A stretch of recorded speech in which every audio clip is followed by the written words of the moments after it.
Well, good morning. I'm going to share my experience from the weekend and how it actually, and some of my previous experience and how it might actually guide us going forward in healthcare and healing.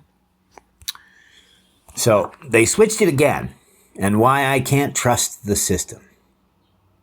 Agency, medication, and the quiet battles no one sees.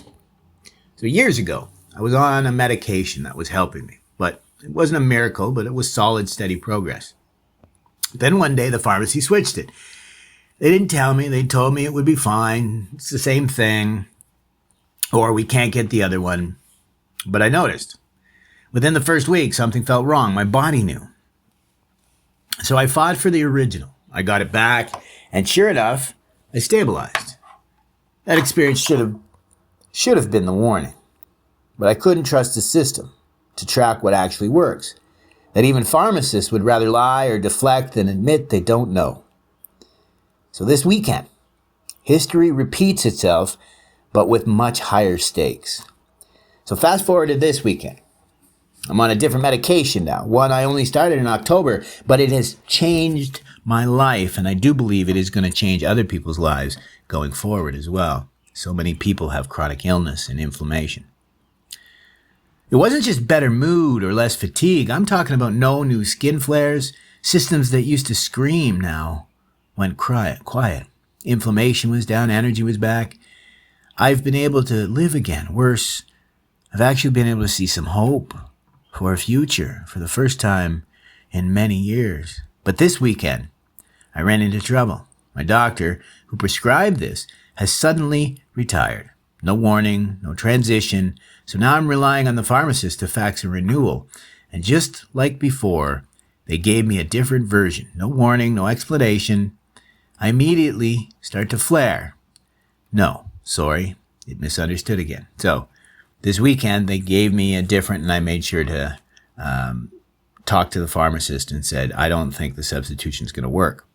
Now, what I told ChatGPT about the flare, reason why I know I can't substitute likely, but certainly cannot discontinue, is because I missed one day of my antihistamine, and I had flares and skin issues from one day, right? And this is going to be weeks for me to heal from that. But thankfully, being on the medication, hopefully nothing else will get worse. So I just have to deal with these spots. But again, as I said, it's been months that I've had to deal with these sorts of issues. And it is worse. It's amazing how they say that pain is very much perception. Right? I'm in so much less pain than I used to, but it really does feel very similar. Right? It's amazing how important it is for us to understand that, right? So I'm afraid of, it starting to flare again, having new spots and taking months to heal. My skin, system slipping, right? There's this idea that the skin develops like a memory, and I don't want it to change back to the way it was. It's not in my head. I've tracked the half-life of this medication. I've learned how to tune my dose to stay stable. I've done the math. This isn't paranoia. It's pattern recognition. So that's what they screwed up with my voice prompts for the scripting. I told it to mention how I know that discontinuation of the medication I've been taking for the last however many months would lead to flares because I've experienced it. And so my fear is if I started taking the generic, something similar might happen, or worse, a lower, a lower level of interference with my healing, so that I might not notice for a couple of weeks, and then all of a sudden something goes wrong. So what does this tell us? This is agency. Agency is a survival skill. This isn't just about one pill. It's about how fragile healing is in a broken system. If I didn't know what was happening, if I hadn't trained myself to watch, to adjust, to question, I'd be back at square one, or I could be back at square one. Worse, I wouldn't even know why. I think I was the problem. But I'm not the problem, the system is. A system that doesn't warn you, or if they do, they gaslight you. A system that doesn't take your body seriously, and if they do, they don't take the entire package of body, mind, and soul. All this just shrugs off chronic illness. unless it fits into a simple, flattened definition and understanding, something that might fit into a textbook. So I've had to become the textbook. I've had to reverse engineer my own healing protocol. As Nietzsche said, we might have to back translate our very nature. And here we are. Not because I'm special, not because I had, but because I had no other choice. Healing, where it's uncomfortable. Nietzsche said, you must be willing to live dangerously, to go where no one has gone before, to be uncomfortable. What he meant was carving a new path, right? Foregoing the status quo, which is the way things are, not the way they could be or the way they should be. But if you wanted to carve a path to the way things could be, then that's going to be an uncertain path. Healing today is dangerous because we're doing it without maps, without guides, often despite many of the professionals. And even worse, many of the influencers and the online personas and the television media trying to perpetuate their own version of healing. If you're listening to this and feel like you're doing it alone, you're not. You're not broken. You're not weak. You're navigating a system that doesn't understand your illness, your sensitivity, your pain. But you can learn to see, to test, to trust your body. It's not easy, but it is possible. And I'm proof of that. So a new model for healing.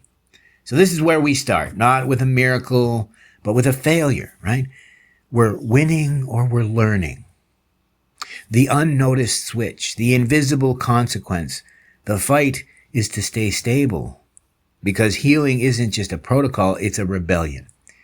One we make with every question we ask, every label we read, every lie we say, no, that's not good enough, too. This is episode 1 of sharing a healing rebellion. In the next episode, we may talk about how most mental health treatments miss the body and why inflammation may be the ghost in the machine. Until then, trust your body, learn your system, and don't be afraid to take the long road home. Because remember, as T.S. Eliot said, we had to go away to return home again for the first time.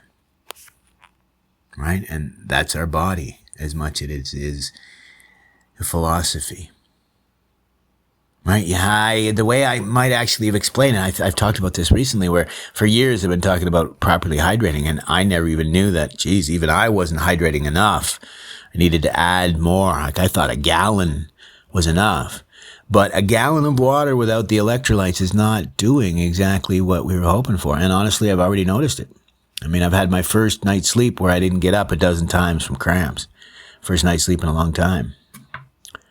Right? Because I developed my own electrolyte powder to drink. And I guess I've been calling this for years. You can listen to my podcast where I talked about the keto flu for years and how I had my own little hack to replace my potassium and my magnesium. And it's nothing you're going to find online because I do a combination of magnesium chloride. I might even add in some malate. And I do potassium, cream of tartar, believe it or not. I can't remember exactly. It's potassium. I can't remember exactly which version that one is. And then another sodium potassium, right? Because it's just, that's what I could get my hands on. And that's what's worked for me for years. But that's not what you're going to find. Like, went to Costco this weekend and, wow, there's just like a half dozen different electrolyte powders, but almost none of them are sugar-free. I mean, the same with the fiber. Like, why is it $20 for a bottle of psyllium fiber? I don't understand this. I mean, they did the same thing with the organics. Whether you believe it or not, the organics being better, but plain and simple, they priced themselves out of the market. We saw this here in Canada. That almost for, well, I don't know if it's still the same, but for the longest time, Canadian organics had to be sold into America because Canadians wouldn't pay the price. But of course, they tried to pretend like the price was simply because of the organics and ignored the fact that, no, there is a huge price premium placed because of propaganda, right? So I argue there was ways around that. The example I might give is they should allow a transition label, right? A farm that is transitioning from traditional agriculture to organic, allowing them for those, whatever it might be, 2, 3, 4, 5 years that it takes for them to transition over to get the full certification of organic. They can continue to sell at, a bit of a premium. But we don't do that. So that means most of these farms end up losing money for a number of years before they switch to organic, which keeps a lot of them from switching to organic. But the ones that do switch, well, you understand why they charge such a premium, right? It's the same as research and development in drugs, right? They'll spend billions of dollars developing a drug for, say, blood pressure. And, well, they won't throw it out when it fails to help with blood pressure. They'll sell it to people for erectile dysfunction, right? That's why I argue some of the protocols and some of the medications that I've been working with, thanks to my previous doctor who was willing to work off-label on some of this stuff because of the research and the rapport that we developed. Because, again, I'm not walking in there having watched a YouTube video.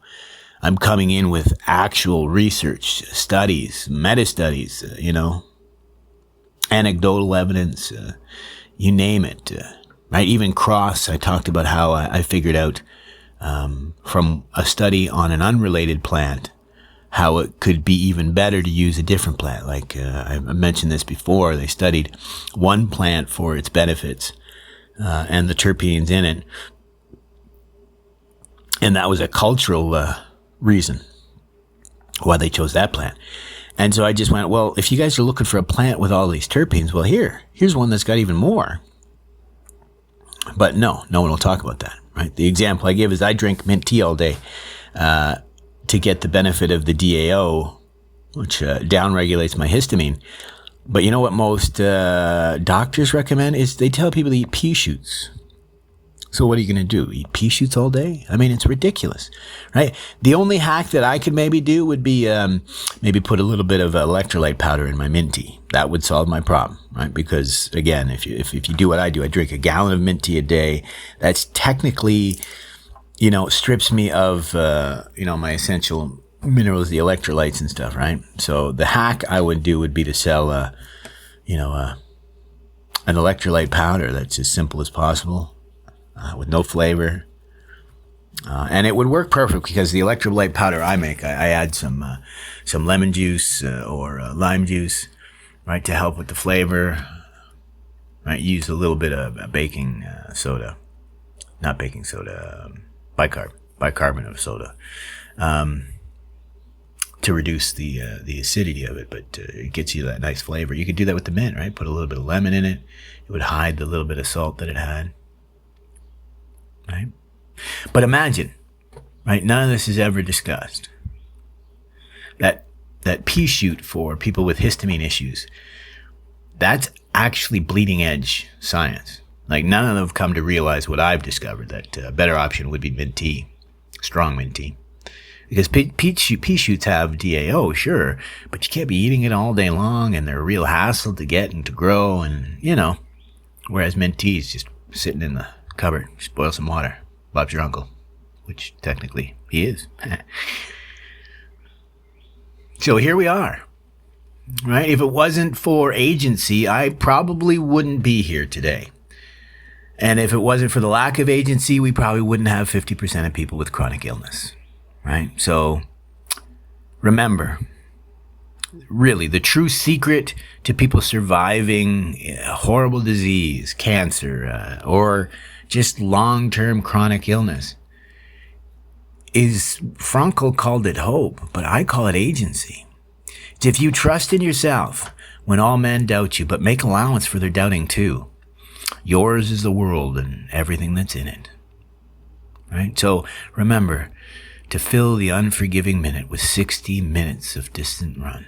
Right? So fill every moment of the day you can with conscious effort. That's karma in Sanskrit.